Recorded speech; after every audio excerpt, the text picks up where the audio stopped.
Hello, ladies and gentlemen, and welcome to yet another edition of the Liberia History Channel on Focus on Liberia. My name is Dennis Jar, and we are broadcasting from Atlanta, Georgia. In tonight's edition of the Liberia History Channel, we're going to be talking about someone very special. That's King Momoru of Bopolu.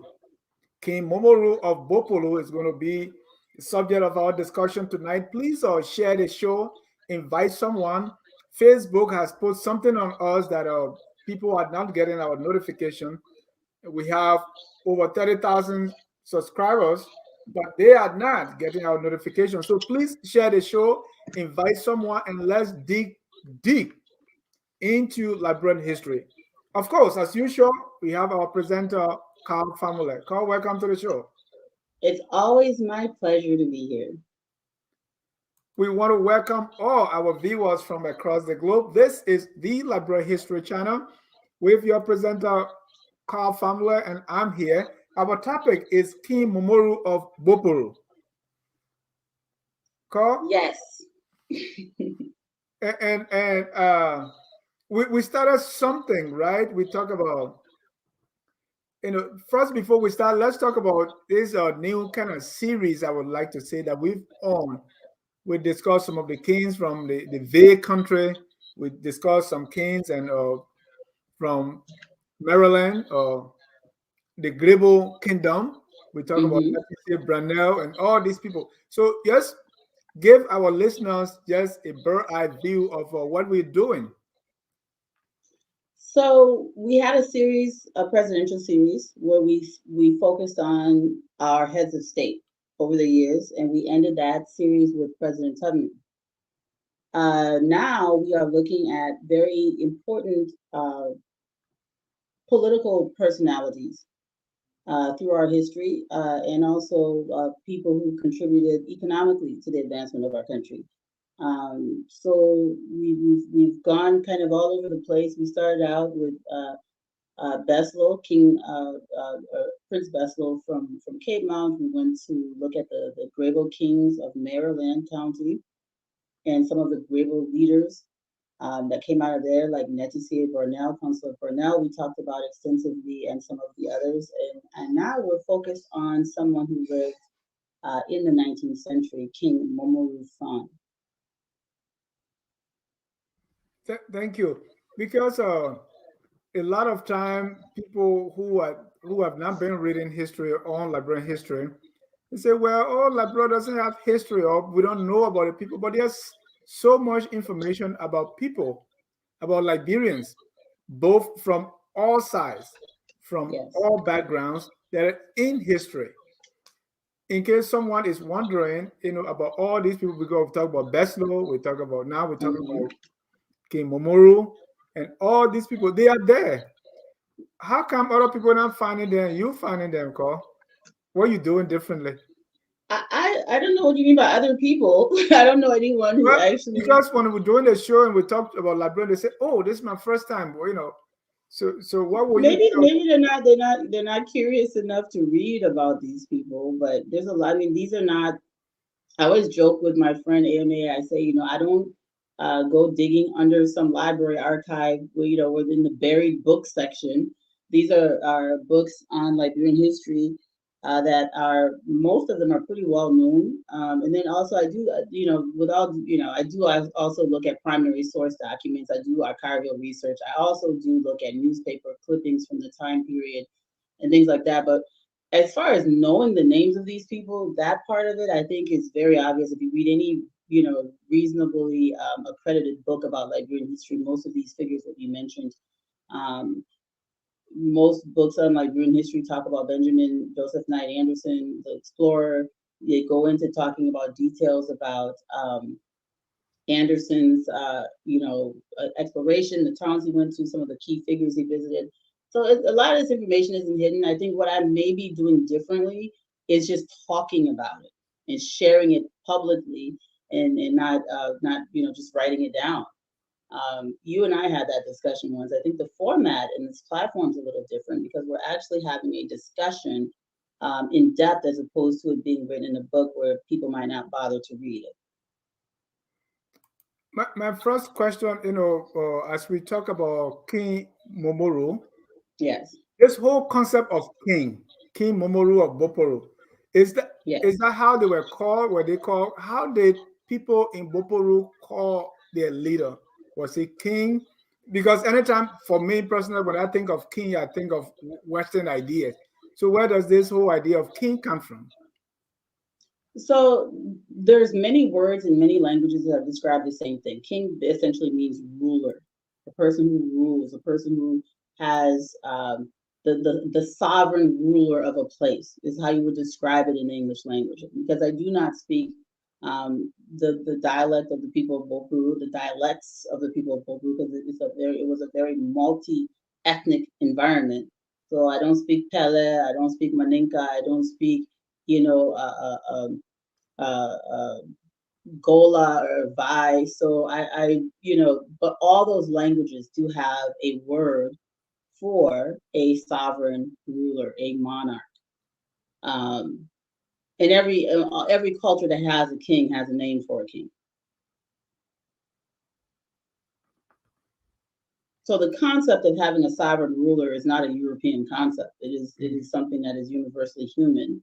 In any civilized human population, you have leaders. And so using the word king is only because we speak English. But later on we have chief. Would that be the same? The chief and the king? No, because I mean, chief is something that's more diminutive. When it comes, it's a way of diminishing the authority of a sovereign ruler. A chief means that you are a lesser person typically, and that typically you would not have any type of rule over an area or dominion over an area or a group of people. The chief usually is like, okay, you're the chief of this town, you're town chief. That is much more of a European concept.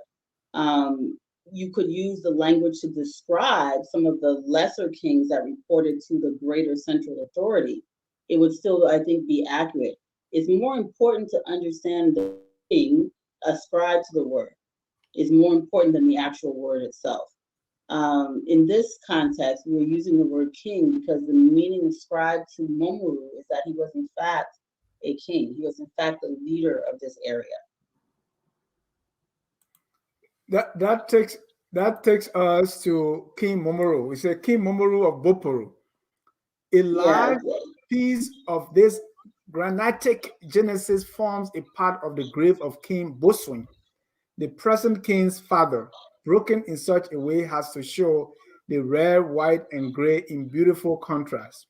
A little art might have rendered it more worthy to mark so mighty a grave. yeah. So this is a quote from Narrative of a Journey to Musadu by Benjamin J.K. Anderson. And Dennis Maru were discussing about my eye, big U. Yeah. So the the narrative A Journey by of A Journey to Musardu by Benjamin J.K. Anderson. It's can you make the slide a little bit bigger, please, Dennis? I'm sorry, I'm trying Yeah. to see. Like, if you make me smaller and the slide bigger, I'd appreciate it. Okay, thank you. So, narrative of A Journey to Musardu, Benjamin Anderson, the key words here that I wanted to point out about this slide is that he says that the present king's father, the reason we're talking about boatswain, who everybody knows from Liberian history, he's saying that boatswain is King Momoru's father. This is very important. So this is a clue. It's not even a clue. He's saying it. He met Momoru, so he must know what he's talking about. Anderson documents this. Momoru is the son of boatswain. The reason this quote is here is because I don't have Momoru's date of birth, and I don't know even his date of death. But we do know he existed because many people interacted with him. And in 1868, when Benjamin Joseph Knight Anderson went to Boporo country, as they called it, a Kondo country, he met King Momoru's son. And Momoru informed him that he was the son of Boatswain. And we all know that Boatswain, who spoke English, was a Bullum man from present-day Sierra Leone, who spoke Bullum, but was also a member of Poro.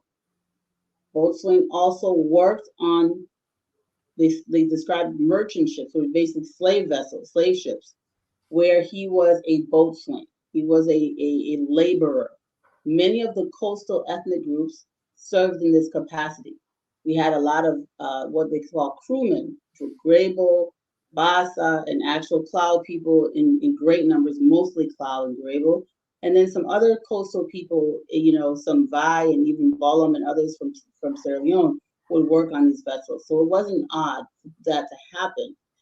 So Boatswain actually, and you can go back and watch the episode where we discussed Boatswain, once he acquired enough wealth and power, he was armed by these slave traders to become no longer just a boatswain, he became an armed man in the pursuit of advancing the slave trade in the late 1700s. So he marched up to Bopuru with an army that was empowered by these British merchants, military might, conquered the area, and was said to have hoisted the British flag in Bopuru. Now, he didn't go there with women. So Boatswain would have had to have married someone who was there. And being as powerful as he likely married the daughter of nobility. So the product of such union would mean that the mother of Momoru was from a very powerful family. So Momoru has powerful relatives. Boatswain now has an alliance with the actual sovereigns of the area. So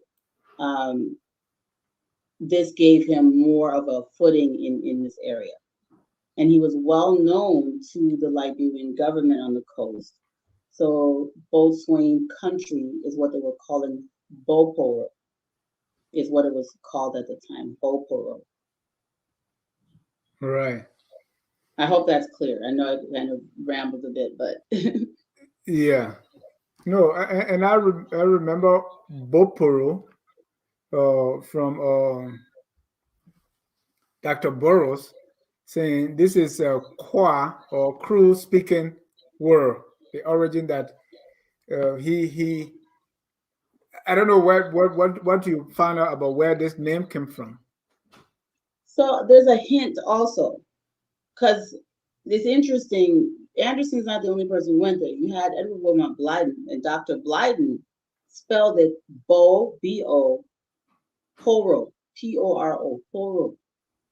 So, Poro, we all know about Poro, and we know that Boatswain was a part of Poro, which is why he was able to have this military alliance with people of different ethnic groups, because this brotherhood, this fraternity transcends ethnic lines. So all of these different people who participate or are part of this tradition can interact with each other and coordinate with one another. And so I don't know the answer, but another hypothesis is it's Boporo. It's a center of Poro, Boporo. It could also be Kwa, as Dr. Burrow said. That's something that I'd like to find out from him why he derived that. You and I spoke about it a little bit, but I just find it interesting that these are Poro people and the place is called Boporo. And just like the brotherhood or the fraternity of Poro, the place is also comprised of people from those ethnic groups that participate in this. So it's very diverse ethnically, also because of, again, the slave trade and other things had people from all over coming together in this place. So I got from what I read from Dr. Burrows, say the origin is like the place was so far. They say foot can take you there, and then knowing Grable, for instance, foot is bo, plu is run. So if you say bo plu, mean foot run. So I'm thinking, I said maybe Dr. Burrows may not be describing the interpretation exactly, but it's very close to foot and running. So I don't know why people will be running there, or if that's something that I myself making up. I don't know. So so there's a couple of things. There's sometimes words sound similar, Right. and they're not related. Just because bo means foot in Akwa language, that word bo also exists in Mende languages, meaning different things. Right? Yeah. And so to just assume that it's Kwa, I don't think is, and also I would with all due respect, to Dr. Burrows, and I respect his research, and he's one of the sources I constantly cite on this program, but the assumption that Boporo is far is strange because the Kwa people were not stagnant, right? So a lot of places were far that they would go. They were engaged in trade and networks, and they would go far up the Kavala River as far as Guinea. So why was it all of a sudden only Boporo is far? It just doesn't, And also running, this was a place where it was a center for bringing captives, human captives, to be then like a transshipment place. They were being used for trans-Savannah trade, meaning they're trading across the Sahel and Savannah of West Africa, these enslaved people. And before that, they were even being just dragged down to the coast in caravans and sold into slavery to Europeans. So there could be many hypotheses for that. I don't know the answer, but those are different things to think about and ponder. Thank you. And our colleagues who are from Bopolu, that's find out. Yeah. Let's say the next. Yeah, I know of Mohammed Salia Dukle, Ahmed Salif, Mame. Tag them. They're Tag all them, let them Bopolu go. guys. Go ahead. So Boporo is spelled this way by Benjamin Joseph Knight Anderson. Boporu, Boporo. And we'll see later how in 1871, so this is 1868 is the first time Anderson goes there. 1871, Edward Wilmot Biden goes there with some other Liberian government officials, and we'll get into some of those. But he spells it Boporo. So now, Benjamin J.K. Anderson, we all know that this R sound is very strange to our diction as Africans, West Africans. So Momoru, we know that name is really pronounced Momoru. Just like we know the Maninka name Kamala is spelled Kamara. So modern West Africans say Kamara because we've been, exposed to the letter R sound. And because of the people who originally wrote this, would spell it with an R, we would say Kamara. There's Abu Kamara, K Kamara. But at the end of the day, if you really, really talk to a real Malinka speaker, they will say Kamala. Yeah. So they will not say Kamara or Kamara as we anglicize our speech or Europeanize our speech. But the name Kamara is actually Kamala. and Bopuru is actually Bopolu because we don't actually pronounce the R Yeah. traditionally. Though Boporo is the capital of the Botswana or Kondo country and the usual residence of the king, Momoru's son, the king was at this time residing at a large town called Totokole, 8 miles, 8 miles northeast of Boporo. Yes. Benjamin is So still this ready. is yeah. So it's important. And Toto Kola, he's mentioning this town and he's saying this is where King Momoru actually lived. So what we're doing is we're piecing together. So Bopolu is a town where why did Momoru live in Totokola? He built this town. We're gonna find this out later. And there's gonna be some more hints about who his mother is in that lineage. Because Anderson described him as a Mandingo in his words, or Maninka in correct terms. So did he inherit his ethnicity from his mother? Well, he had to have because his father was a foreigner. So his roots in this place, his connection would be maternal. And as we know, traditionally, we inherit our, before we became patriot, before the whole male dominated thing, most of our ethnic groups inherit their ethnicity maternally. And even to this day, with all of the uh, foreign influence, even the Maninka people to this day connect themselves to their mother's clan. This is a remnant from our true West African tradition. So it is not normal for Arabs to do this, but it's an African tradition.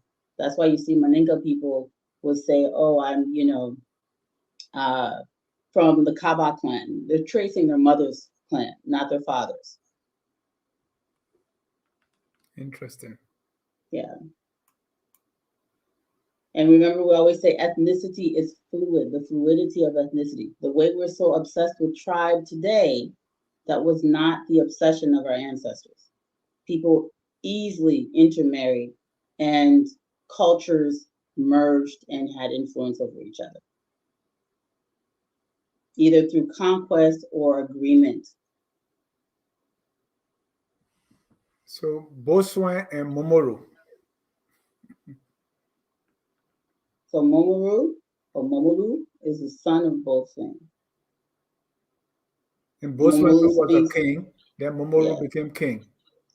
Bothwell was not a traditional king. Bothwell was not a traditional king. He was a slave catcher. He was a slave raider. He was powerful because he had a military and probably married into this powerful family. And that's why Momoru's son becomes king. But Bothwell, as we call him a king, because yes, he was a ruler, but it was not a tradition, meaning he did not inherit his power from his father or his mother. He was a lowly slave ship worker. He Mm. narrated his own history. He spoke English and he told people where he came from and what he did. He called himself boatswain because that was his job title on the ship. So this is not someone who rose to be king because his father was king. He rose to be king because he was a powerful military person. Yeah. And And I was, we don't want to get into Botswana and South Botswana. We dealt with that already in yeah. another episode. So just for the purpose of clarity, Boatswain's name was not Sal Boso. That is a confusion and is some of the disinformation in Liberian history. Boatswain called himself Boatswain, never told anyone that his name was Sal Boso. Right. And the two live in two different eras, as we learn on the history. Must have been absolutely probably about 100 years apart. Right. Inconveniences and troubles frequently arise from this kind of relationship. Sensible of their numbers and strength, the slaves sometimes make a struggle for their liberty. In the latter part of 1566, at the death of Tosu I'm sorry, King, that's supposed to be 1866. I'm sorry. 1866, at the death of Tosu King Momon's uncle, it became necessary to settle some debts pretend, Okay, I'm pertaining to sorry. This was transcribed, so I apologize. It's supposed to be King Momoru's uncle. correct, King Momoru's uncle. Yes. It became necessary to settle some debts pertaining to Tosu's estates. His relatives, in order to pay off the claims, attempted to sell some of his slaves. These slaves were staying at a town called Musadala's town, southwest of Bopolu. The attempt was resisted, some blood was shed, and a general revolt took place, in which all the slaves in the town determined to defend each other to the last extremity. Yes. So there's the full, I'll put the link after the show in the comments for the full narrative. But here's essentially why this is here. King Momoru was part of a powerful slave-holding family.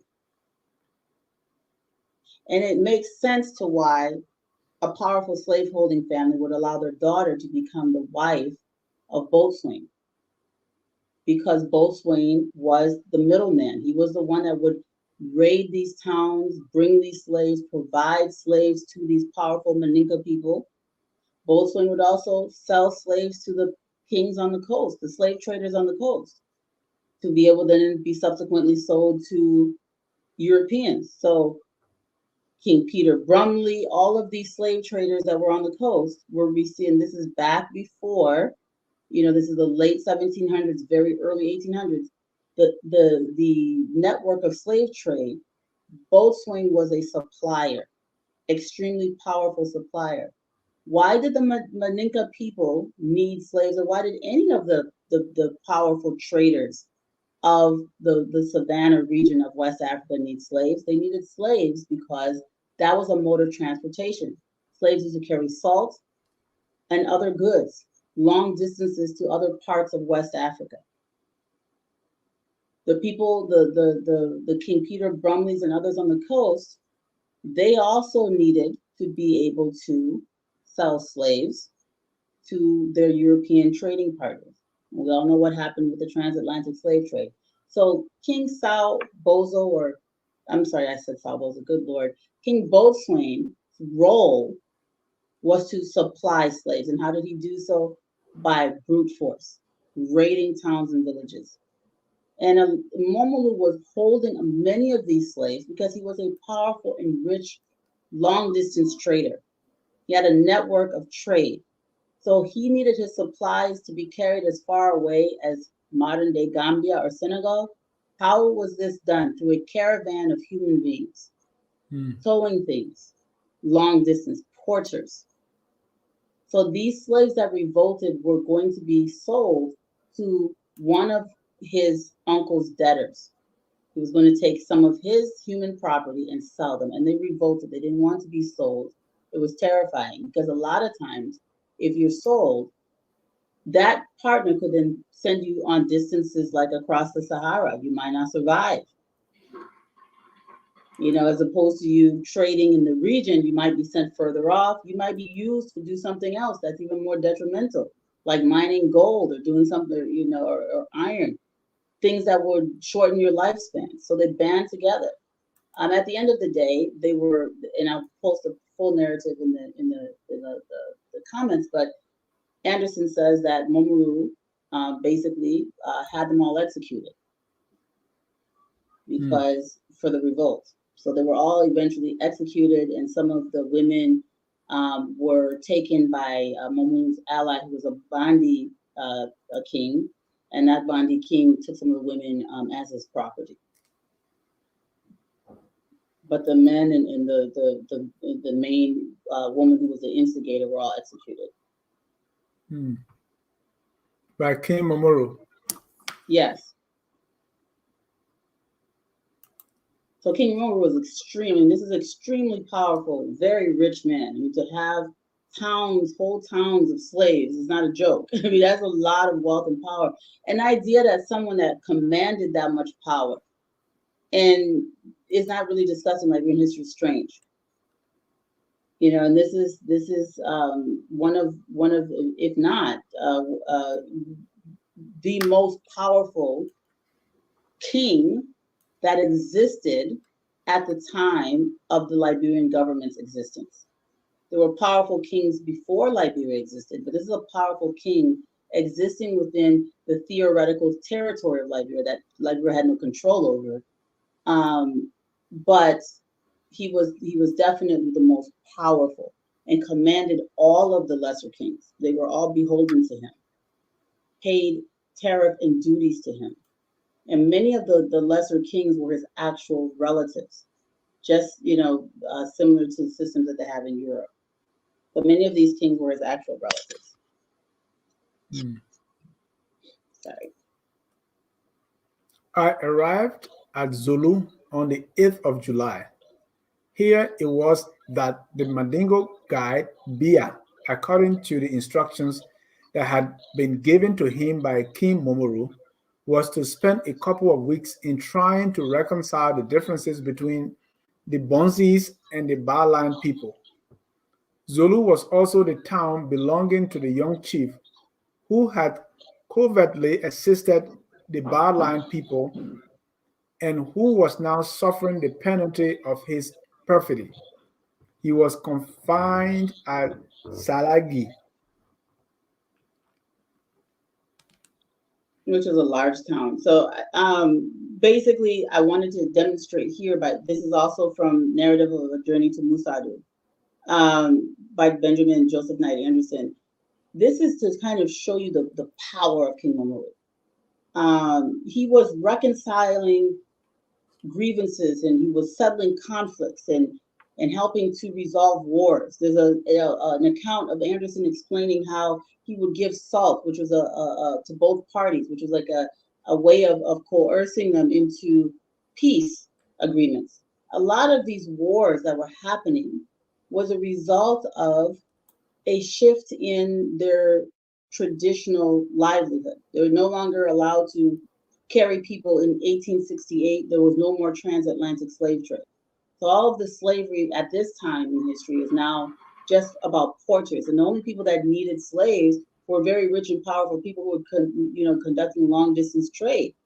So you can't sell human beings across the Atlantic. You can only use them for trade. So if you're not a powerful trader, your whole economic system has now shut down. And so what's happening? They're fighting wars. They're looking for reasons to conquer people to be able to establish some sort of dominance. Momoru becomes a mediator. He is doing things that the government of Liberia is not capable of doing, which is resolving these wars and conflicts and helping to stabilize the region. So this is extremely powerful. This is something that the government of Liberia, and Anderson pointed out in the narrative, was not able to do. And that Momoru was basically in command and control of this entire region of territory that technically was supposed to be part of Liberia, but Liberia had absolutely no control over it. In addition to this, Momoru also judged a case between Anderson, who's representing the government authority in Liberia, and one of the employees or the guides that was taking him around. And Kefa and Anderson both had to sit and be judged, have their case mediated and judged by Momoru. That is how powerful he was. So essentially, when people would leave from the controlled portion of the Liberian territory and go into these areas, they were now under the laws, customs, rule of the king, not of Liberia.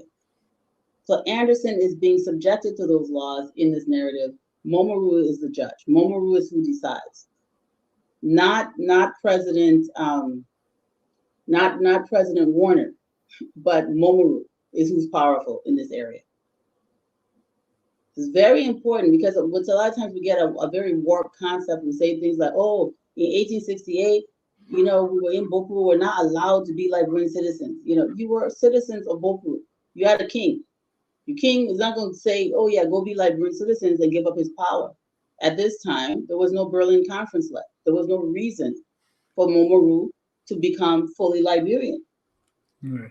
He was a sovereign. His people were practicing their customs. Nobody was in line or being denied citizenship of Liberia. They were already citizens of Boporo, and they were already part of a political system.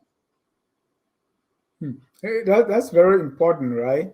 Mm-hmm. Because you have a system, a kingdom, a place being ruled by Momoru, and now we have people coming to a place and that they have named now Liberia. Right. So these were like two different countries side by side. Will you say that? Well, there are two different countries side by side. There's this technical territory that Liberia had really no control, didn't even really know what was happening there. And the people were still. So one of the things that confuses people reading history backwards, as many like to say, is that they assume that there were no governmental systems in existence before the repatriated African Americans arrived. And they assume that it's repatriated African Americans that brought some concept of citizenship to this region. And it's clearly not true. These people had citizenship of their own countries. They belonged to something already that existed. So the only way you would make a statement like that is if you believed that these people had nothing and were waiting for someone to give them a country. That is not what happened. They conquered the coastal areas, got rid of the slave traders, settled there, set up a government there. But in the hinterland of the country, people were going about their very sophisticated, complex lives, And paying taxes. you couldn't easily get there, right? It's walking on foot. There's no boat to take you there. There's no boat to take you there. You must march into the interior. This is correct. You must march into the interior and cross waters on foot. And Anderson marched in the interior with his employees from Monrovia all the way to Musadu. And passing through Bopolu, this is what he saw, this is what he encountered. And as he's there, clearly they have a leader, they have a government. Very functional system. Exactly. With its own justice system and its own set of laws and rules and taxation and everything else that a government in a country would have. As soon as Kaifa started for Besa's town, I resolved to pay my respects to King Momoru. I arrived at Totokole on May 7th, 1868. I was kindly received and at once stated to the king that I would have been to see him much sooner, but that I was a stranger in his country and had supposed that he resided at his reputed capital, Boporo. That when I came to that town, I was informed that he had gone elsewhere.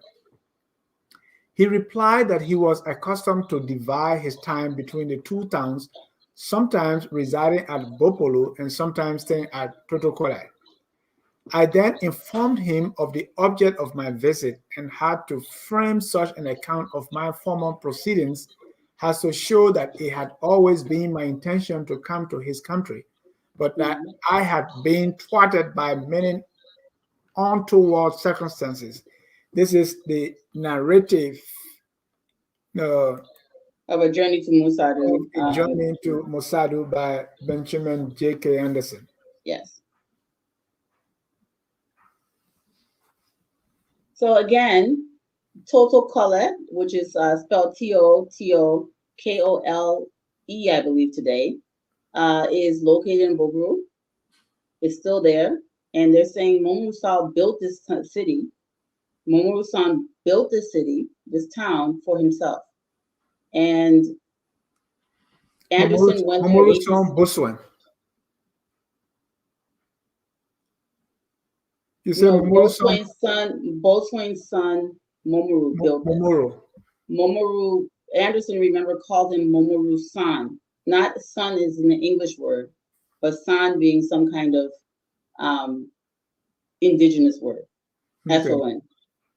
So when Momoru's son is not meaning son of boatswain, it's an indigenous word, just like Momoru. Okay. And so anyway, so this is very interesting. It's basically talking about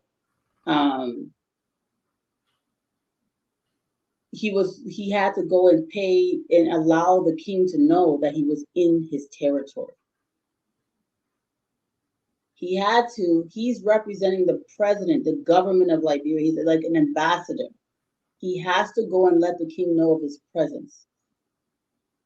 The reason I'm emphasizing this is because Liberians think incorrectly that the government of Liberia was somehow going into these areas and beating their chest as if these people had no government, no system.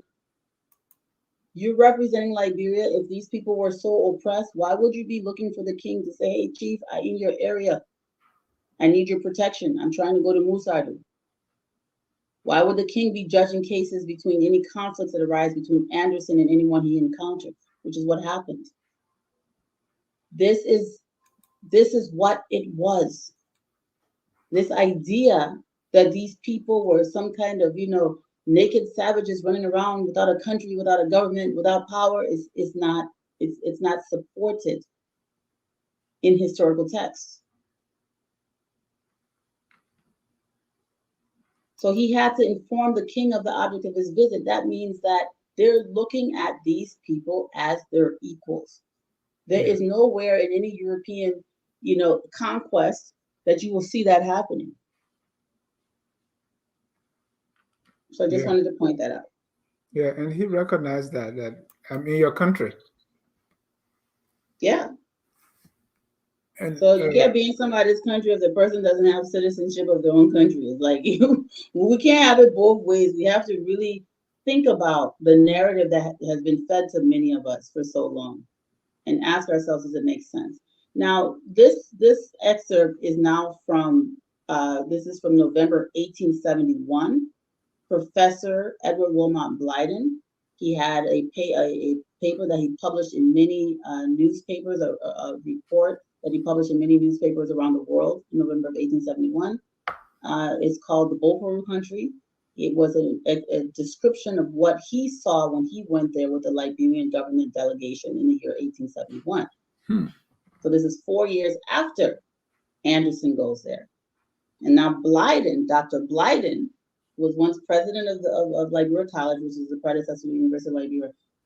Dr. Blyden is now writing about his encounter. Go ahead, please. Yeah. With King Momoru. Blyden writes, polygamy is the general practice all over Africa. As in most Oriental countries, Momoru, like the Sultan of Turkey and the Viceroy of Egypt, has his harem and numerous wives. So I want you to pause right there, please. So we have talked about in the show this borrowed idea, this Asiatic cultural tendency of male-dominated societies where you have harems. Blyden in 1871 is alluding to this as well. He's saying this is basically what exists in most Oriental countries, and he's comparing this to what you see in places like Turkey among these the Turks and among Arabs who are this is the 1800s, so Egypt is now dominated by Arab culture. So this is an ancient Egypt. This is Arab culture he's describing here, and at his time, which is similar to modern Egypt, which is dominated by Arab Muslims. He's describing this practice as coming from this area. Go ahead, please. He said, but he remarked to us that his wife Palava was a great humbug to the country, as it was the occasion of a great outlay of money to keep up such extensive establishments. He said that he did not know half of his wives. He knew that he had over 300, but he seldom saw more than half a dozen, though he was obliged to support them all. That as they were mostly the daughters of powerful chiefs, he dared not divorce them without sufficient reason. He said, however, that he would like to see the practice discontinued, but it could not be done by himself. His children might be able to affect such a revolution. The girls, he added, must be educated. Think about this. I mean, this is 1871. This is a man who owns human beings. This is one, he has all of these powerful. Blyden uses the word chiefs, and we kind of talked about that, right? Chief, a ruler, a king, a lesser king than himself, and maybe equal kings to himself in other regions are saying, oh, this guy's rich and powerful. Here, take my daughter as your wife. That helps trade relationships.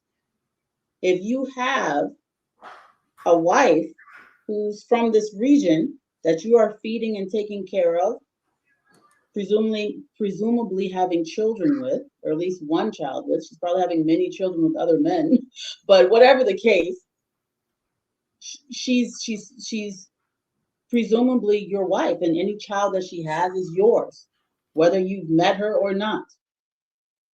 So here he is making these alliances through these women, as Boatswain did through his mother. And he's responsible for them. But he's saying he doesn't like the practice. He wishes we would stop doing it. He's acknowledging that this is not, because it's probably not, even in his era, normal. It's something that was borrowed from these Arab people. So he's now saying, you know what? The girl should be educated. This is Edward Wilmot Blyden, 1871, quoting this man and saying these girls should be educated. Now, Momoru spoke English. He spoke English well. Momoru himself was semi-literate. So he wasn't an illiterate in a sense, and he also read and wrote Arabic well. So he spoke English, could read and write some English, read and wrote Arabic extremely well. And this is powerful. He's saying at this point in history that girls should be educated. I mean, we have incidences in the 1960s where we have people saying they're not sending their girls to school. And here's this man, this very wise man, thinking way into the future. I mean, this is remarkable. It is. It's powerful. He said he has like 300. See, I don't even know half of them. Yeah, he said he only really interacts with 6. Yeah. Half a dozen. So, the rest of them, whatever children they have, they're still his children. He's still responsible. They still walk around and say, I'm Momoru's son. I'm King Momoru's child. So very important, because married women, even in our tradition, cannot have bastard child.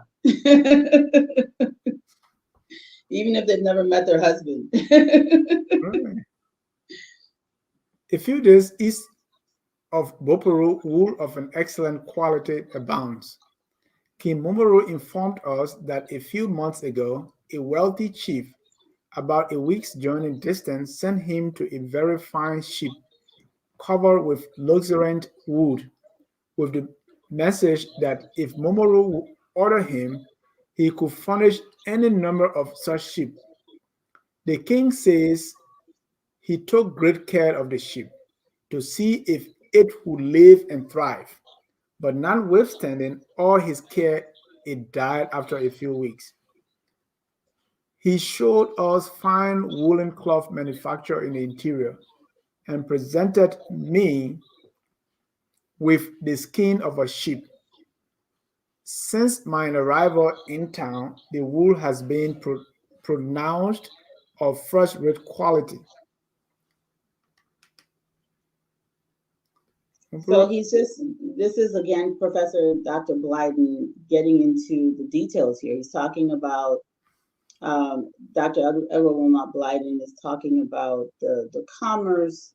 It's another example how incredibly wealthy, industrious, and powerful King Momoru was. He has cotton. Not only is he farming cotton, he also is manufacturing woolen cloth.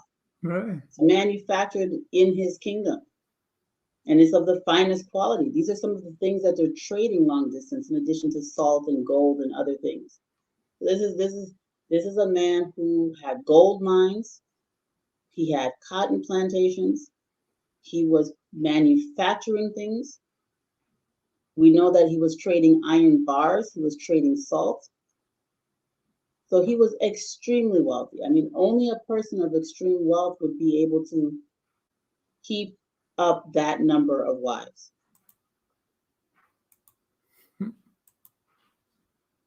And many of the lesser kings in his territory, which was massive, were his relatives, were his extended family members.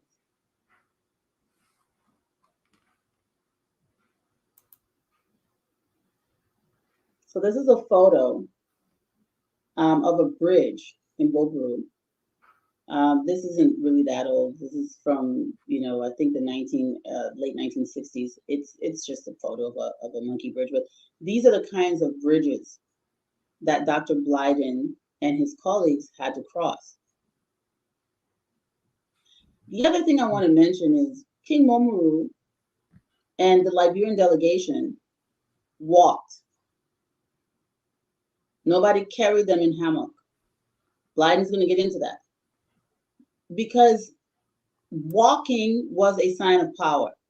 You walk, in front of you is your procession with the music and sometimes the cow horn blowing in front, and you have your military behind you, and you are walking to show force and power. The concept of carrying kings in a hammock is something you do if someone is sick in our culture. It is not something, I know you see all these illustrations and it's all in Ghana they carry the people. Where they got it from? Where they got the idea that people should carry them from? Because when you study in our region how these kings behaved, walking, marching, because these kings had to show strength. They were strong. It was much later when you have these government appointed proxy chiefs that they start saying, oh, I will jump in the hammock like the missionaries. But here, all of these people, they crossed these bridges on foot, they marched along with their porters, they marched along with their military, they marched with a procession of musicians in front, announcing that they were passing through. Next slide, please. Unless you have a question. A few days after our arrival at Boporo, the king invited us to accompany him to his half-town, Totokore, about 8 miles east of Boporo. Early on the morning of January 4th, I'm sorry, Dennis. Sorry. So I wanted to point something out. So Anderson spelled Totokore differently, and Dr. Blyden is spelling it Totokore. yeah. Remember, they're just sounding out these words, right? Today, this place is spelled Totokole, and it is in Bopolu, or Bopolu, as we say, okay? So it's the same town that Anderson referenced that King Momoru lives in. It's just spelled differently. Yeah. So I want everybody to be clear on that. Thank you.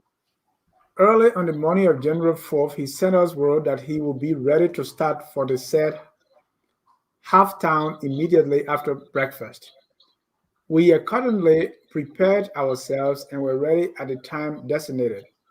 The king set out attended by a long train of warriors and servants.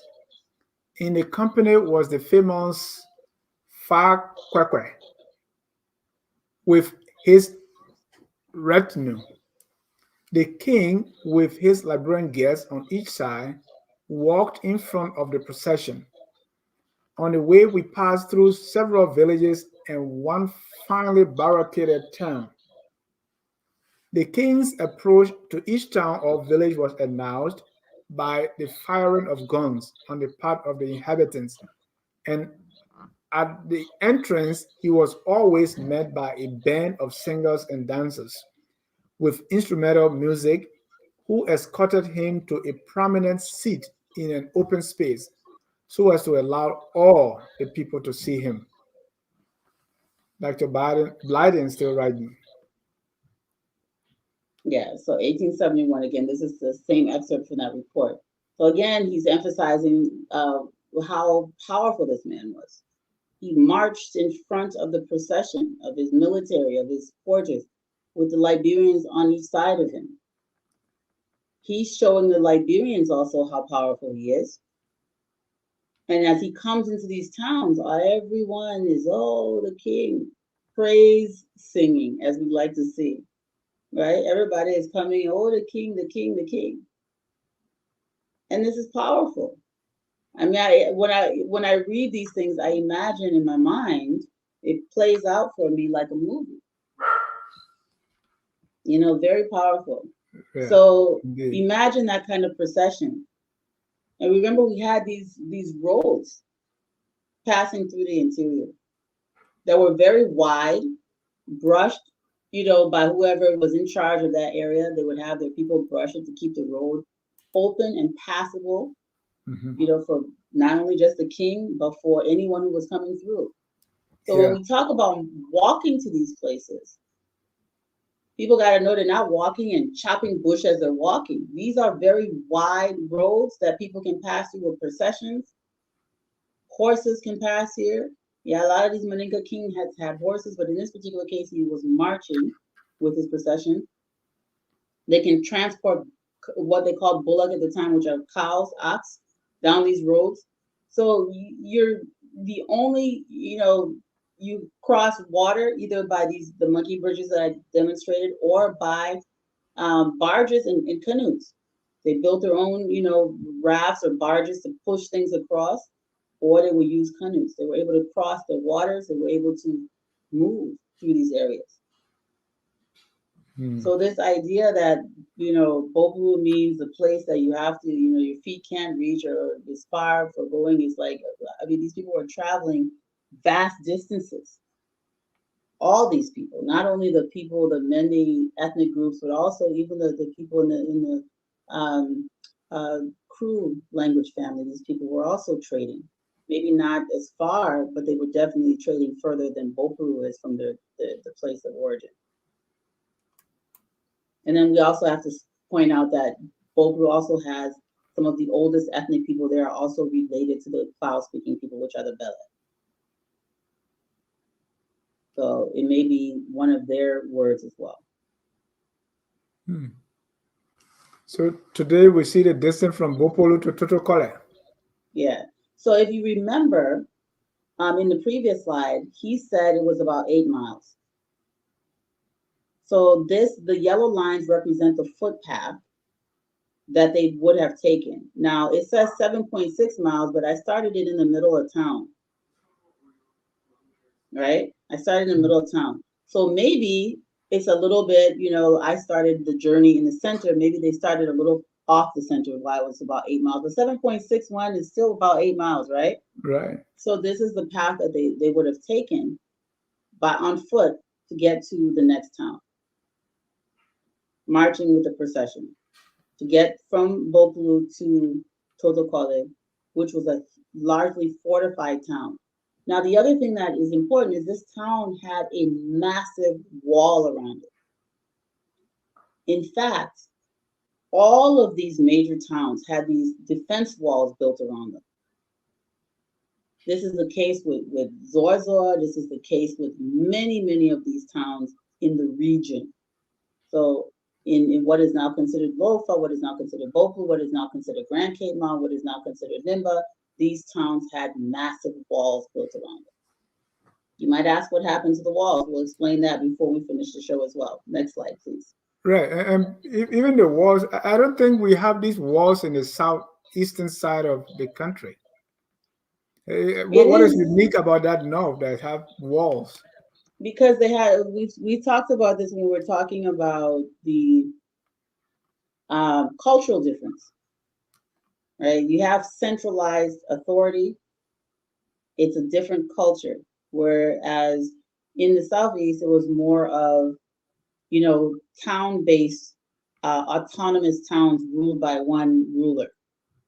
And that ruler was a power unto himself and didn't have to pay taxes to some other ruler, which is one of the reasons they were so belligerent after the Berlin Conference. And even before, like, what do you mean? We gotta be part of something? No, we want freedom. What are you talking about?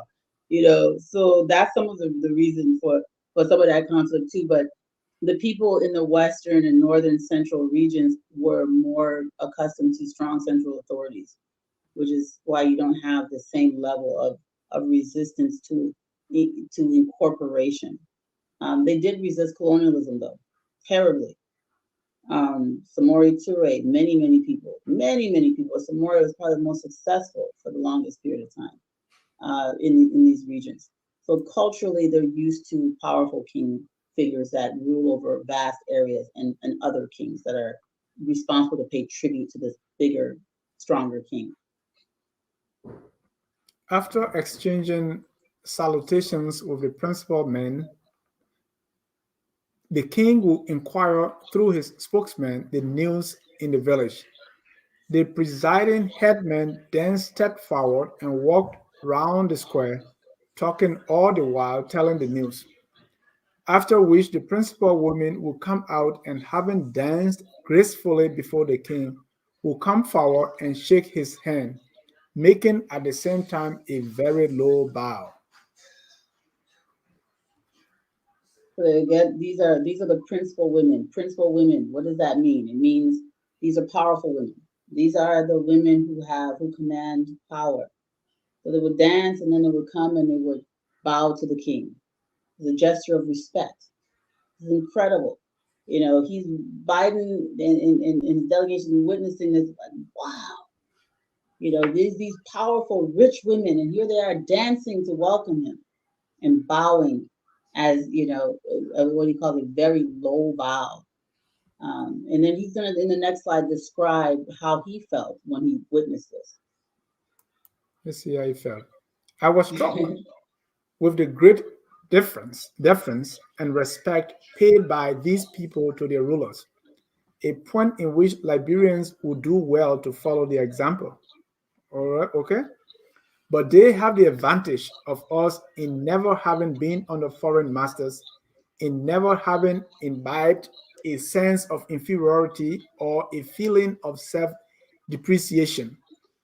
They have never had to look up to white men for anything, so as to form in their minds comparisons between themselves and others disparaging to themselves. They are entirely free from the mental and moral trammels which the touch of the Caucasian has imposed on us, and they are at large from the operation of a great many other nameless influences which clock our progress in the march to independence and self-reliance. very powerful. Wow. So Biden had the utmost respect for the people in this region. Even Daniel Bashir Warner, who is the president that sent Benjamin J.K. Anderson, and even President uh, James Briggs Payne, who later sent Anderson again. These people, in Warner's words, there are noble, in one of his annual addresses, there are noble men in these forests, he said. There are noble men in these forests, he said. There are basically royalty. There's royalty in these forests, meaning there are people in these forests that can help make Liberia greater. Let us approach them. Let them join with us and become one with us. This was the reason for the government exerting all of this diplomatic interaction with the people of this region at this time. And we know things will change later because we did the presidential series, but we're talking about this period in time. This was the reverence and respect that was held for the people of this region. And their economic strength, they felt if we united. You even go, when we talked about E.J. Roy. Roy wanted to, when he reasoned, Roy, God even thought about taking out a loan was because he wanted to build a railroad straight into the interior to help aid commerce in 1871. This was all happening when E.J. Roy had just become a new president. So Biden is there under President Roy with a short-lived presidency, the first president of the Truist Party, trying to build railroads into the interior so that they can have ease of commerce, so that they don't have to use human chattel to bring people to the coast. So King Momoru can free his slaves, bring much more goods more efficiently with this railroad. This would have made West Africa an incredible economic force had it been successful, because this would have been an example of West Africans utilizing their own resources for their own benefit. But as we know, after Roy, in the 1880s, you have the Berlin Conference, and this is no longer possible. But at that time, this is what they were looking at. This was the mindset, like, hey, we've got all of this wealth, we've got all this power, we've got all these brilliant people, we can do anything. And Blyden is saying, hey, well, our influence with these Europeans is what has got us weak. We can learn from these people, we can build, and we can be powerful. And that was the whole thing. We can all, but as we know what happened. We know how this ended, but at the time, what a powerful mindset. What a powerful understanding of the world that many don't have today, don't even get it, right? But at one point in history, we were on the right path. So that thing that's saying that say, oh, it says 1847. They don't know what they're talking about. They don't know what was happening in 1871. They don't know what's happening in 1847. It's a confusion because of history, a complete misunderstanding of what transpired. I think it was Michael Blackson. He said, I didn't know I was black until I came to America, right? So I like what Blyden said, that these people, they don't have that Caucasian influence. So they can compare themselves to any other people. That's why they feel so proud and no sense Yeah, of I mean, inferiority. yeah, but Michael Blackson was talking about his dark skin, not about being black. He knew he was black. Michael Blackson was born in the 20th century. He knew he was black. He was talking about Right, his but skin tone, how dark he was. He knew he was black, meaning he knew that he was abnormally dark until he came to America. right, because he compared that to something, right? Hmm. He saw something Because like In Ghana, everybody was very black. right. Because you So talk to America, most of the black people are not as dark as Ghanaians. So exactly. that's So when, you have to yeah. compare to Mhm. to be sure.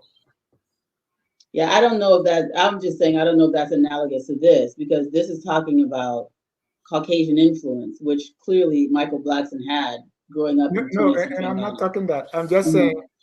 if you are all the same in your area, Hmm. you don't feel different. So these people, they were black people. They didn't, so no interaction with the Caucasian I see what you're influence. saying, but I think it's deeper than that, Dennis. I think what he's saying is not about, because you can be in Africa and be always all around Africans and still have an inferiority complex because of the conditioning in your education. Right, So, because of influence from somebody. But if you don't right. have that influence, you, What I'm saying is that I don't really see much of an example of that in West Africa in the 20th century. I'm just saying the Michael Blackson comment is a little off, because this is Michael Blackson is clearly westernized. right, And so he has this, the same upbringing as everybody else in West Africa. In this case, he's talking about people who do not have the influence at all. And so they're not even, their concepts, their understanding of themselves does not come from the place that Michael Blackson's understanding of himself comes from. Their concept of themselves is built by themselves. They created their own worldview, their own paradigm. They're not operating under someone else's worldview and paradigm. That's powerful. They are self-determinant, sovereign beings, not only sovereign physically, but sovereign psychologically, mentally, and culturally. And this is profound. That's the same monkey bridge. Oh, we did the monkey bridge again. I love the monkey bridge.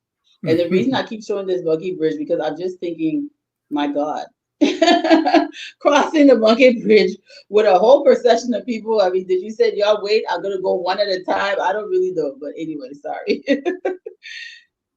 So this Yeah. continues blind in the next slide.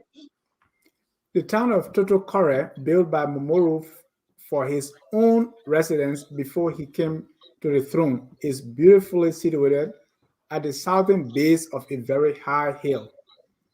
It is surrounded by a barricade impregnable to any native force.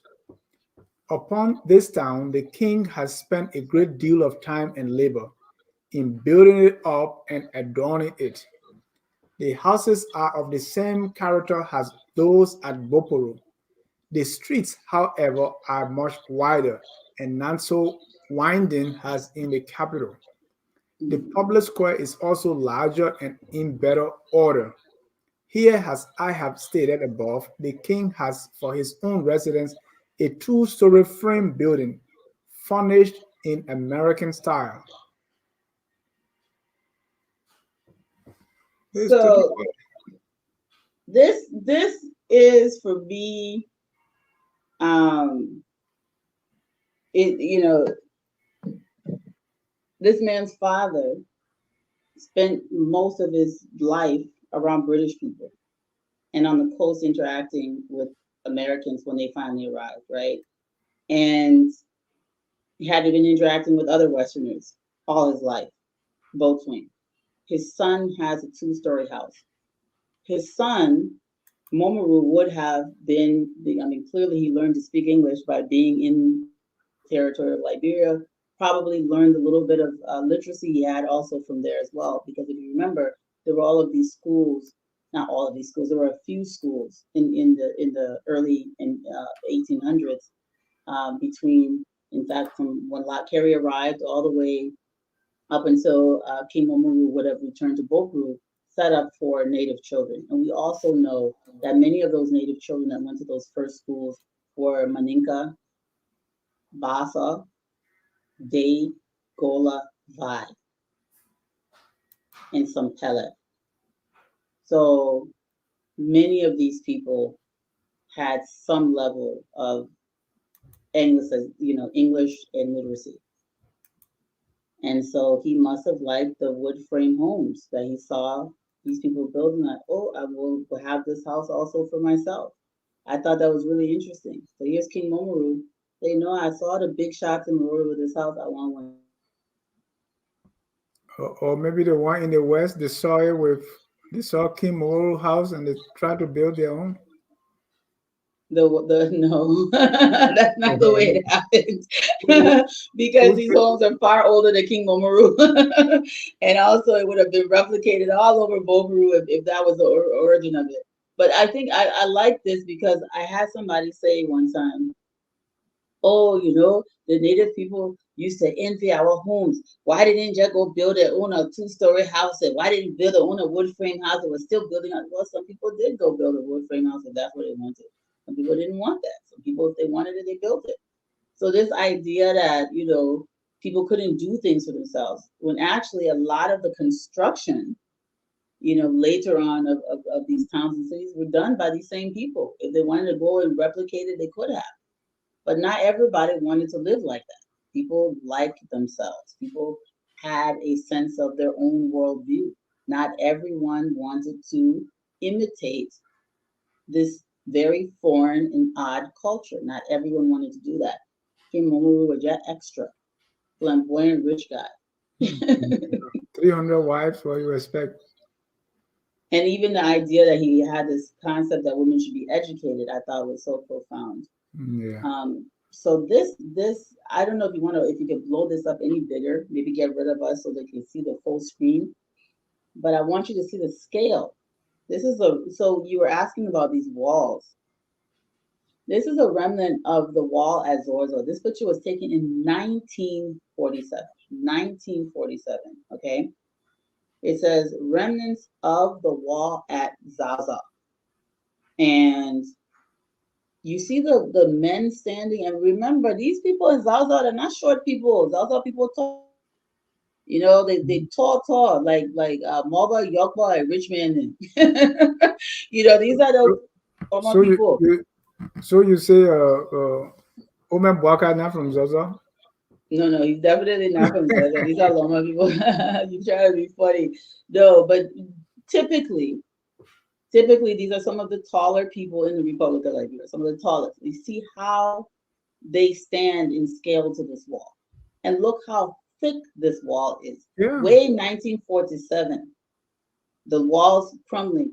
Zaza doesn't have a wall anymore, but in 1947, look how thick this wall was. And I always, I used to read these things, years ago. I said, but when Anderson's describing every town he goes to has this massive wall, defense wall, and I hadn't seen this photo yet. I would imagine like they had these massive walls. What were they built of that we don't know, see them anymore? Why were they around in the 1600s, the 1700s, the 1800s, but they're not around in the late 1900s, they're not around in the 2000s? What happened to the walls? Here's evidence that there were still, I mean, the ruins of a wall, but it was huge. It looks like people were even chipping away at the wall to, use the material to rebuild something, like how they can do with Baba Hill, right? You Mm. can chip it away and reconstitute it and build something. So some of this erosion is human activity. They no longer needed the defense walls. In 1947, what Zorza defending itself against? There's no need for defense walls any longer because 1947, there's no more, need for this massive defense wall. Nobody come and carry you and make you slave, in Boporo. And nobody come and carry you and make you slave in Porto to be carrying things across the Sahara Desert or anywhere else for that matter. So there was no need to really protect towns like this any longer because this is behavior had been stomped out for the most part by 1947. So what happened to the walls? What do you think happened to the walls, Dennis?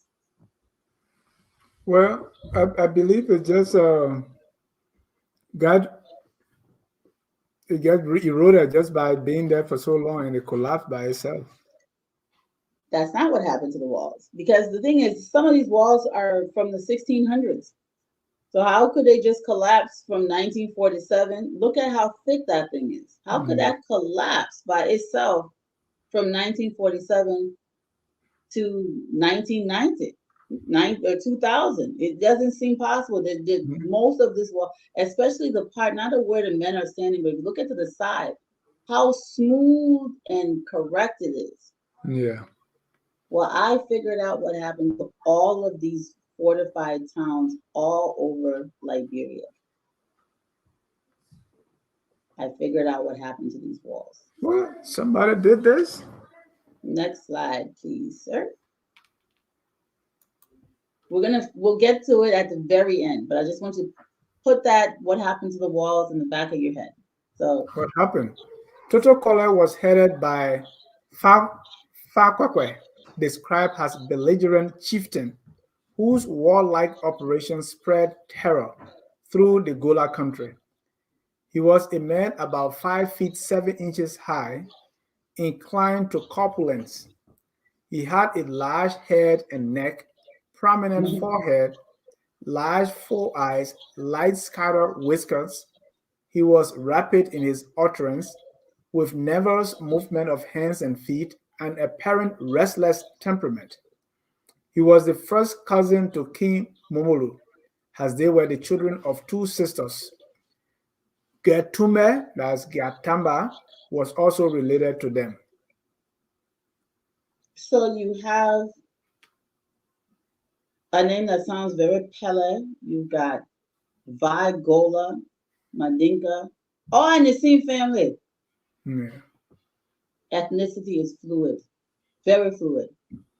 You are having women marrying powerful men. Didn't matter what their ethnic group was.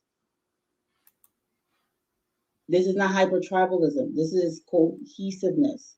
The fluidity of ethnicity, especially among the many ethnic groups, is real. People were constantly intermarrying. You might consider yourself Maninka today. You go back a few generations, you were Pele. You go back a few generations, you were Loma. You might consider yourself Bandi today. You go back a few generations, you were Kisi.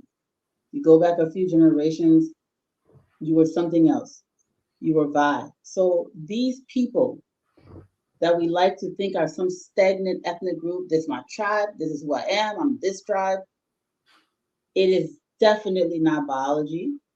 It is about culture, and culture is something that can change even Yeah. within your lifetime, and it can change from one generation to another through intermarriage, through interaction, through adoption, through conquest, through trade. Ethnicity is fluid. And also Maninka is or was and still is a trade language in our region. And so you didn't have to be Maninka to speak it. Vai was also a secondary trade language. You didn't have to be Vai to speak it. The same way English is a global trade language today, you don't have to be English to speak it. This is how it Right. is. So, Like that comparison. Farqua expressed himself as being healthily tired of war and anxious for the establishment of peace in the country, that trade and other improvements might go forward. He resided when young for some time in Monrovia, where he acquired a knowledge of English, which he speaks with ease and fluency. He is anxious to have schools established at Somblo, his place of mhm, residence near the coast, about a day's walk northeast of Monrovia. mhm, As a proof of his earnestness and pledge of his specific intentions, he gave two of his sons to Mr. N. A. Richardson to be brought up and instructed by him, and promised soon to send his eldest son to be prepared for admission at Liberia College. so here's this Well, violent, LU, yeah. So Blyden, he's the president of University of Liberia. Blyden was a teacher, professor there, recruiting people to come to school at the University of Liberia. And a lot of times when they reach that level, even though Fakoli, I think this is a Pella name, even though he went to school in Monrovia when he was young and spoke English well, as Blyden explained, he didn't go to university. But here he's saying, yeah, I want my children to go further in school than I did. I want them to go to yeah, university. So not everyone who went to school became Liberian. A lot of them went to school and went because the idea, a lot of these kings, we discussed this when we talked about Bessel. His father wanted him to go to school and come back to them. Bessel decided to yeah, stay, changed his religion, he became a Christian. Same thing happened with Gardner, Bishop Gardner, right? The first African bishop. What did he do? His father was a Muslim king. He went to the Christian school. He converted to Christianity and rose to the level of a bishop. He didn't go home. Falcola, or however you pronounce his name, went back to his people with his education. So not everybody that went to school, and all these schools were Christian. Don't be confused by that. All of them were Christian at this time in history. Not everybody adopted the Christian faith. They went there, they learned it, it's okay, that's nice, and they went back to their lives. Having learned how to read and write, why did they need to do that? So that they could trade with the Christians, with the English speakers on the coast. And you're going to be powerful one day, you're going to learn Arabic, and then now the new thing to learn was English. So that you could conduct trade and diplomacy and everything else. This man wasn't going to be able to talk to Blyden. Blyden did speak Arabic, but he wouldn't have been able to speak to Blyden in his own language had he not gone to school. And so this was the reason they were all pumping their children to go to school. And we always joke, we say this is a lot of the way a lot of people became Congo. They were the children of these people that went to school and they never went back. Adopted Western names and that was it. So it didn't only happen in Maryland. It didn't only happen in Sino. It also happened in what is now Boporo and Lofa and other places. And Cape Mount, of course. We know James J. Dawson's parents were educated this way and became Christian, and they gave birth to their son in Maryland, where they had been sent to be evangelists and teachers. Dawson rose to be Chief Justice of the Supreme Court and Vice President of the Republic of Right. And that's why you should, see why I want to go back to be the superintendent of Sino, Liberia. my dream job. In several conversations which I had with Farqua about his walls, I could not help noticing that his arguments for carrying them on were precisely those used by men who aspire to military distinctions elsewhere. We are sometimes disposed to pass wholesale and indiscriminate condemnation upon the natives on account of their warlike operations. We fancy that they ought to see that it is ruinous to their country, and we became impatient and anxious to carry expeditions among them to chastise them for their belligerent tendencies. So here he's saying he's not. So Blyden, Blyden. I don't know if you know this. Blyden's one of my favorite Liberians in history. Sierra Leone likes to claim him, but He's so open-minded. he called himself a Liberian. Even when he was in Sierra Leone, he still called himself a Liberian in exile. Very important. Blyden loved Liberia. He died in Sierra Leone for reasons we'll get into when we cover Biden's story.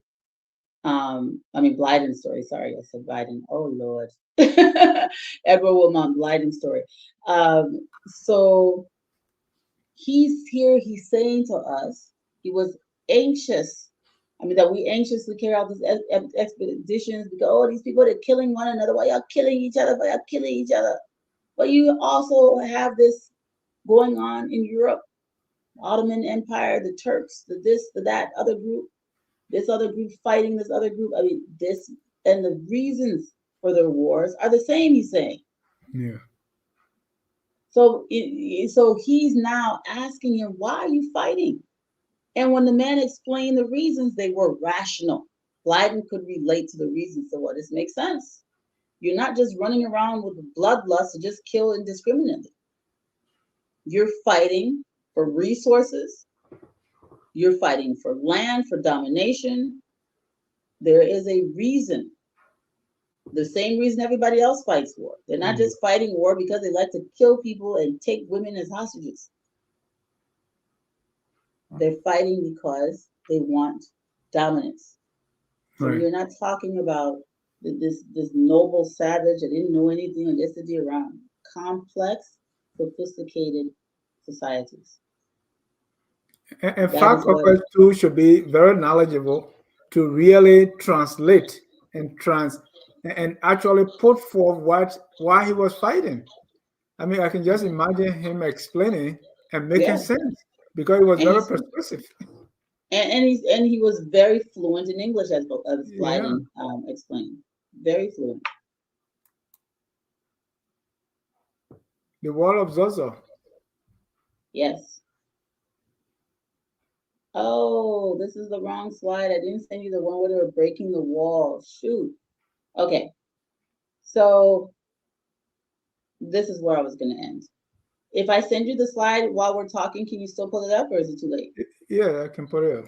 Okay. So at this time, let me put on our number to call while you send me that slide. That's helpful. Okay. And if you want to join the conversation, please call 605-313-6004. The code is 791-403#. Our topic, King Momoru of Bopolu. That's the topic. And so you want to join the conversation, please call the line and you'll be allowed in. Also want to mention that tomorrow at 7:30 p.m. will be Tough Talking Thursday, and we'll have the Unity Party policy and program guy, Mr. Roland L. Giddens, is going to be our guest, and we're going to talk tough on the Unity Party 2023. Well, also the standard bearer has been speaking lately. He said, if this happens, the country you know, like Liberia. That's going to be the end of it. What does it mean? Mr. Right. Giddens will be talking tough about that tomorrow. Then on Friday, the on the hour of politics, Mr. Ansonia, the political bulldog, will be sitting down with the executive director of Central Liberia, that's Mr. Anderson Meamen, and they're going to be discussing the role of civil society in our electoral process. You don't want to miss it. On the same day, Friday, ULA, that's the Union of Liberian Associations in the Americas, they just ended their convention and it was in total chaos. Elections that were planned did not take place, and there's fighting between the executive and the board. We spoke with the president or the executive, the administration. Now we have our chance to speak to the board. What's going on? You don't want to miss that on the Hour of Politics. That's Friday at 4 p.m. Eastern, right here on Focus on Liberia, where we educate, we elevate, and promote all things Liberia. Yes. Now, So I just sent you the email. Okay. With the photo. So I'll tell you. So basically, this is the only photo that we have that shows the destruction of the wall. So in the 1930s, 40s, and 50s, all of these walls were systematically destroyed, intentionally knocked down. Just how the French had gone in when they conquered Samori-Touré, one of the things they did was destroy all the mosques, burn all the manuscripts, either burn them or take them and hide them off in some museum somewhere where nobody could see. It was to diminish the level of sophistication and organization of the people who they said could not govern themselves, had no countries, had no government. The savages that they tried to paint these people to be could not be these savages if they were able to have these complex, complicated systems, networks of power, kingdoms with lesser kings, multi-ethnic, imperialistic systems. So these are essentially empires. These are not just little village towns. These are large networks. So here's a photograph of them digging to remove these walls all over our region. There's not a single wall standing. So these were intentional. They forced them to remove and erase their history, our history. These are the direct ancestors of the majority of the population of Liberia, come from this region. This region would include Cape Mount. I'm going to leave Sierra Leone and Guinea out of this and only focus on the territory that we consider Liberia today. Cape Mount, Bopolu, Lofa, Bong, Nimba. You put a population of those 5 places together, that's a lot of people that either one parent or both parents come from these areas. These are the ancestors of, and many Liberians don't have any clue of this. This is not an accident. This was not because these things were eyesores. Everywhere else in the world, what do? They keep these things as monuments to history, places that can take children, school groups, and teach them about their past. But what's happening in the 1940s and 50s in Liberia during the Tubman era? You've got USAID and all these people coming in and, we've got to erase all this stuff. They're writing our textbooks. They're rewriting our history. They're erasing our history and replacing it with hogwash. Children don't learn about Edward Wilmot Blyden in school or Benjamin Joseph Knight Anderson. They don't learn about King Momoru in school. What they're learning in school is boat slaying. And then they make stuff up. Botswing's name was really Sal Boso, or they call King Peter Brumley, who called himself King Peter Brumley, Zolu Duma. And Zolu Duma wasn't Peter Brumley. Zolu Duma was Peter Careful from Cape Mount. But they confuse everything because it's not important. You don't need to know anything about yourself. We'll just give you whatever, swallow it, and move on. King Momoru is one of the most, in fact, the most powerful. You know, the word indigenous is controversial, but he was an indigenous Liberian. The most powerful person at the time in the region, commanded more territory, arguably, than the president of Liberia, who he coexisted with. His descendants are Liberian today. We don't talk about it. Why? He should be known. We should have King Momoru Street, not King Talboso Street. We should have King Momoru. King Momoru needs to be explained and talked about. And people know about King Momoru, they won't be calling Maninka people foreigners. Why? I mean, you could be Mono and be a foreigner. You can be Grebo and be a foreigner if you come from Ivory Coast or Guinea. But my point is, there's been a presence of Maninka people in Liberia, very powerful for a very long time. That needs to be taught in school. The fluidity of our ethnic groups needs to be taught in school. So who did this? Who actually broke down the walls? So as I said, during the time that these walls were being, this is not an actual, this picture is of a wall being destroyed by the French actually in what is now Guinea. But this is the way and the systematic way that they all collaborated to break these walls down in Guinea, in Liberia, in Sierra Leone. Because as we say, we're not colonized, so it was not British, it was not French. So in our case, it was Americans. As you know, in 1940s and 50s, after 1944, 45, 46 is when you rewrote history. I'll repeat what I just said. You have, oh, maybe not, I didn't say it. I said it in passing, but I'll focus on it. During the Tubman era, this is the era where you have the whitewashing of the Liberian presidents.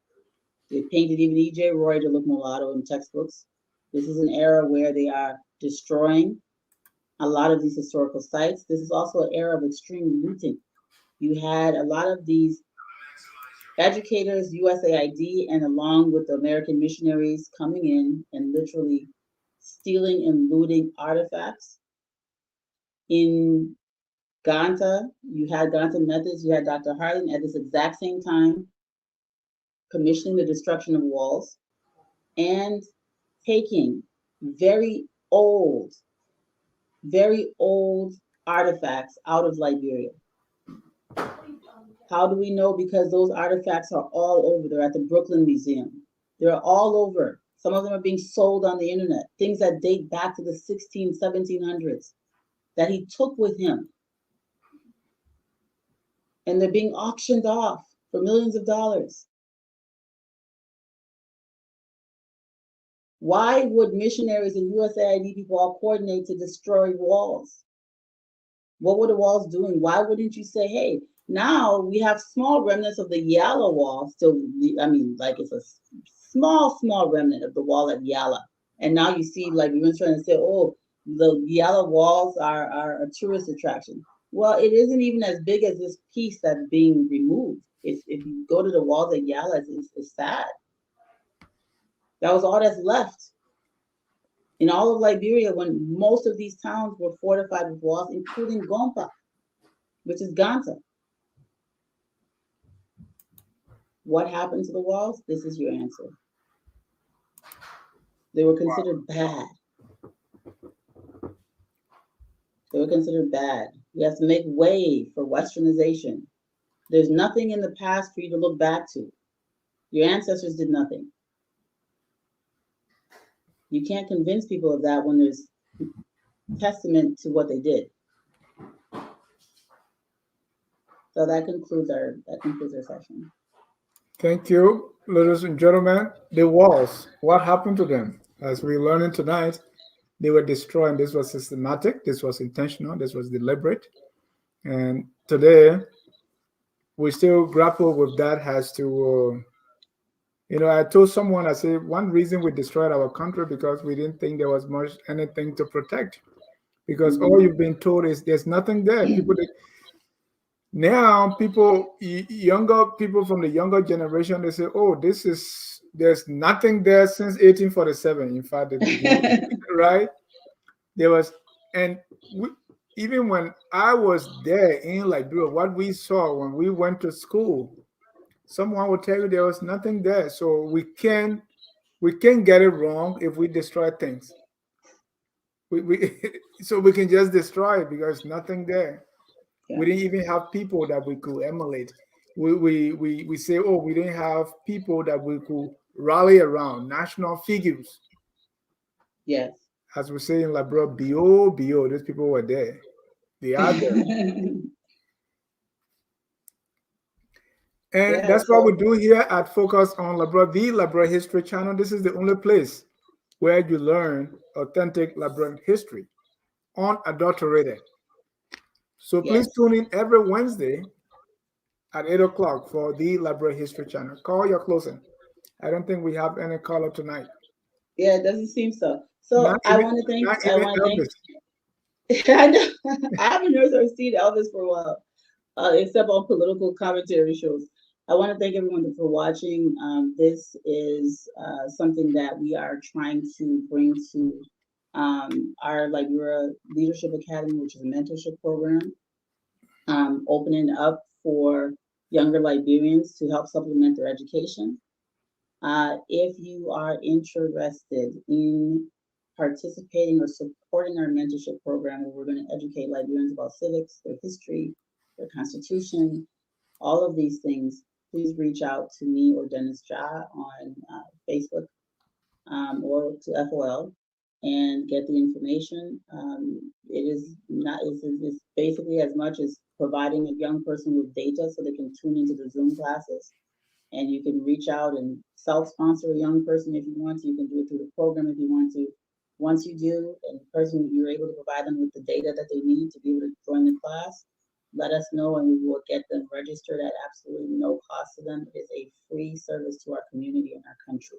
So for more information, please reach out about the Liberia Leadership Academy. It is a mentorship program helping to supplement the education of young Liberians so that they can get more information about themselves and have the full picture of their history so they can carry that dignity forward as they innovate the future. Thank you so much. Thank you. And so if you're watching, please you can drop us a line. Any support, anything you have for the academy, please do so so that we can pass all this on to the next generation. Carl was telling me something we're talking about this academy. Say we are teaching ethics. Yes. Ethics.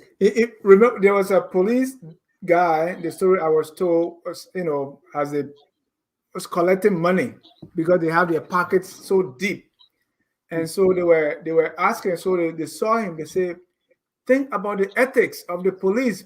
What you're doing is wrong." And you know what he told them? He said, "When I go home, the ethics my children will eat." So this is very important. He said, "When I get home now, they can't meet me, Papa. I will give them ethics." So it's very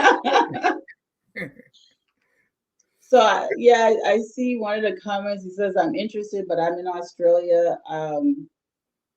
So if you're interested in participating in the Liberian Leadership Academy, you can do it from anywhere that has internet.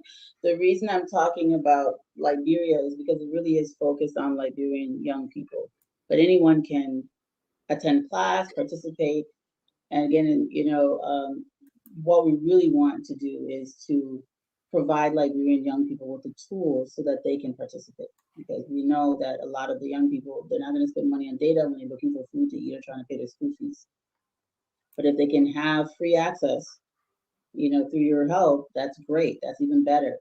And one of the other ideas we had was for audiovisual equipment. If we can get a space, a projector, and someone with a laptop to invite people to a bigger room and project that for a group of students at the University of Liberia or UMU or one of those schools or all of those schools, for the Saturday course, it would be great. So we have a lot of those plans in the work, trying to get support to make that possible. Or even just, sharing this Focus on Liberia History Channel episodes to various people. If you can at least do that, I mean, that would have powerful impact as well. So I just want people to know that the students that we have been mentoring, Dennis, have made such incredible progress with the level of understanding that they have.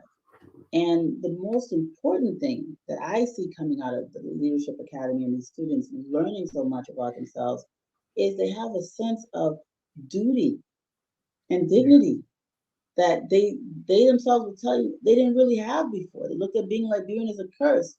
Now they look at being Liberian as an inspiration, meaning, hey, we have a torch to bear, to carry forward. It's a freedom torch. It's a sovereignty torch. It's a self-determination torch. It's a prosperity torch. And even in our current broken state, we can still rise to higher heights. We can do better than this. Better has been done before. Better can be done again, and we can do more than even those who came before us. And so this state of substandard conduct, of incompetence, of gross negligence is not who we are. And when you can show it to them with primary source documents, it can show them the roles and responsibilities of their leaders by teaching them their constitution. These young people will start to think differently. This is where the change happens. The renaissance happens in your mind. You need renaissance, not revolution. Revolution means nothing without a renaissance. If your mind hasn't changed, you just keep having a revolution and repeating the same thing the person you overthrew did, and they will have to be overthrown. Well, we keep having this succession of leaders. We sing their praises and then we condemn them. We say crucify him, Hosea today, crucify him tomorrow. That's happening because we're revolution minded and not renaissance minded. What we need is a rebirth, and that comes by remembering. Yeah. Remembering. Call, we got a caller on the line. I think Okay. Eric doesn't want to be told. I know. So go ahead, caller. Elvis, you better get hot time. How you doing, Elvis? Yeah, thank I you. already said my final words so Elvis can end the show. I wasn't planning on calling in, but I think one of the good ideas is to immortalize these people in our history.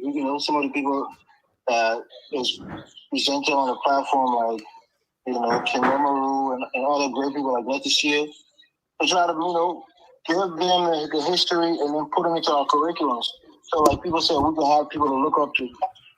We can have people to look up to. So I think that would be a great idea. But good presentation. We're listening. For those of us, even though I didn't call, but I was listening. I'm having a massive headache. Thank you so much. I just want to call and make that contribution. Thank you. Thank you. And one way you can also contribute is we have, if you go on our YouTube, this what is in my head, if you can see it, is an external hard drive, right? An external drive. So we have the show on YouTube, the Library History Channel, for instance, and we put them into playlist. So these playlists, you're able to go on our playlist and select a show and download all that on something like this. So let me show you just quickly before we leave. So all our shows on YouTube are arranged into playlists. So you can go down to these playlists. There's one on Spotlight, Hello Pastor, Roundtable. If you go at the bottom, you see the Library History Channel playlist. So right now, of this playlist, we have how many videos there? We have all these videos on the playlist. You can take all of them and put them on something like this, a memory stick or an external hard drive, something like this, and send them and keep it, or send them to somebody in Liberia. So, people most of the time talk about book. Yes, we'll write a book, but you have all these videos. You can put them. Someone told me, say, this could be a good project for you guys. Put it on a disc and sell it and all that. In the meantime, you can download these videos for yourself, put them on something like this, and send them to your friend, to your school, whoever. As soon as they have their laptop, they don't need internet, plug this in, and they're able to watch all the videos. Yeah. That's something you can do today without, and then Yes. at your leisure to just put that on and watch whatever topic you want to. Is it the Exactly. birth of the African Republic, or you want to do something about Benjamin J.K. Anderson? You want to watch the waves of migration? Anything you want there on Liberia history, you get it. That's a way to show it. On And that and this, note, yeah. And this is a service. This is a service to our community, but at the same time, it takes a lot of time and costs. It's costs a lot. Time yeah, is money. It also costs actual money. Um, if you want to support, you can give to the Liberian History Channel. You can also give to the Liberia Leadership Academy so that young people can get this information in a more structured way, where it's a more structured class, where it is also broken down on their level for them to be able to understand it and ask questions, and it's more interactive. And this is very important that if you see value in this, that you support it so that it can continue. And if you look at the volume of work that FOL has put out there as a service to Liberia, I mean, that's what you call patriotism. Dennis didn't say, make me president before I serve my country. I didn't say, make me representative or senator before I serve my country. This is what I have to give. And if we all have that spirit of volunteerism and giving outside of vote for me or vote for my person, Liberia would improve tremendously, exponentially. This is the way all societies improve, is by citizen participation. The people themselves have to be this change that they seek. on that note, we want to say thank you so much for watching. Thank our viewers and even those who will watch later. We now end the broadcast with our song that says, "We are all Liberians." Whether you are Thank from Bopolu or Mosadu, or you are from Gompa City, or Doroken, you. we are all Liberians. Have That's a good right. night and God bless you. We are Liberians. Liberia is our